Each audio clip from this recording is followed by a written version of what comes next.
గురు పౌర్ణమి సందర్భంగా ప్రవచనకర్త చాగంటి కోటేశ్వరరావు ఆశీర్వాదం తీసుకున్నారు ఏపీ బీజేపీ అధ్యక్షుడు మాధవ్.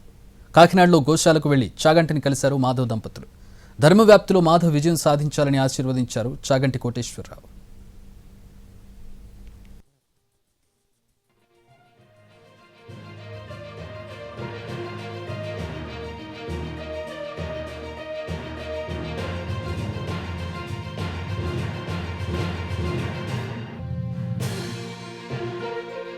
అంటే తనంత తాను గురువు కాడు, ఎవరి యందు మనకి గురి ఉందో ఆయన గురువు అవుతాడు. ఇటువంటి పరమ పవిత్రమైన రోజున చిరంజీవి మాధవ్ గారు తన ధర్మపత్నితో కలిసి నా దగ్గర ఆశీర్వచనం తీసుకోవడానికి రావడం వారి యొక్క వినయానికి, వారి భక్తికి, వారి యొక్క ప్రేమకి చిహ్నం. విజయాలు సాధించడానికి కావలసిన సమస్త విభూతుల్ని భగవంతుడి నిర్హేతుక కృపాకటాక్ష వీక్షణం చేత ఆయనకి అనుగ్రహించాలని